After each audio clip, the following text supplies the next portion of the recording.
محمود غزنوی نے ایک دن فرمایا کہ میں حضرت خضر علیہ السلام کی زیارت کرنا چاہتا ہوں۔ ایک غریب آدمی کھڑا ہوا، وہ کہنے لگا میں آپ کو زیارت کرا دیتا ہوں، لیکن ایک شرط ہے، میں غریب ہوں، 6 مہینے کا خرچہ میں آپ کو دینا ہوگا میرے بچوں کو۔ اس نے کہا ٹھیک ہے۔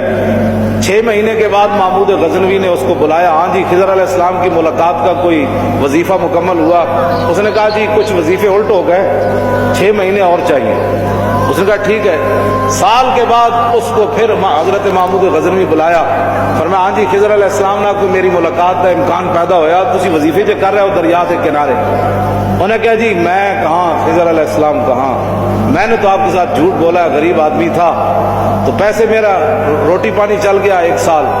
تو محمود غزنوی کا مجلس لگی ہوئی تھی، ہزاروں لوگ موجود۔ اس نے اپنے ایک وزیر کی طرف اشارہ کر کے کہا بتاؤ بھائی جو بادشاہ سے جھوٹ بولے اس کی کیا سزا ہے؟ وہ وزیر کہنے لگا کہ اس کو قتل کر دیا جائے۔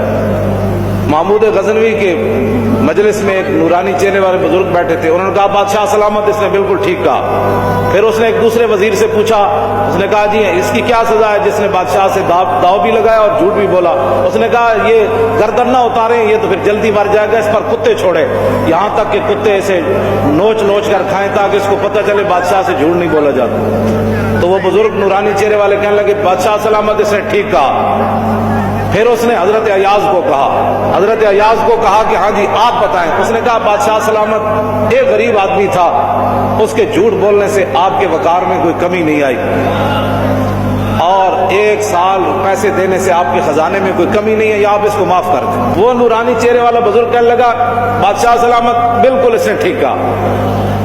محمود غزنوی نے ان بزرگوں کو قریب بلایا، انہوں نے کہا یہ کیا بات ہے، جو گردن اتارنے کا کہتا ہے وہ بھی ٹھیک ہے، جو یہ کہتا ہے کہ کتے چھوڑ دیے جائے وہ بھی ٹھیک ہے، جو معافی کرتا ہے۔ اس نے کہا کہ جس نے کہا نا گردن اتار دو، یہ اس کا خاندان تھا قصائی، تو اس نے اپنے خاندان کا اظہار کیا ہے، گردنیں اتارنے کے عادی ہیں، اور کہا کہ غلطی تو تیری ہے، جیسے تو نے ایسے لوگوں کو وزیر بنایا۔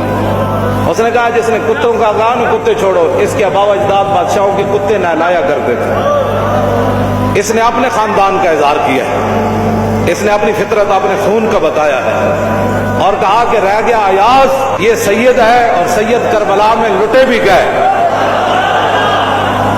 تو اف نہیں کی۔ جب یہ کہا نا یہ سید ہے تو محمود غزنوی کرسی پر کھڑا ہو گیا، کہنے لگا ایاز تو نے آج تک بتایا ہی نہیں میں آل رسول ہوں، اتنا ظلم کیا تو نے بتایا ہی نہیں آج تک۔ حضرت ایاز فرمانے لگے کہ اچھا میرا راز ان بزرگوں نے کھولا تو میں بھی آپ کے سامنے ایک راز کھولنا چاہتا ہوں۔ انہوں نے کہا جی وہ کیا ہے؟ انہوں نے کہا یہ جو بزرگ ہے نا یہ خود حضرت خضر علیہ السلام ہے۔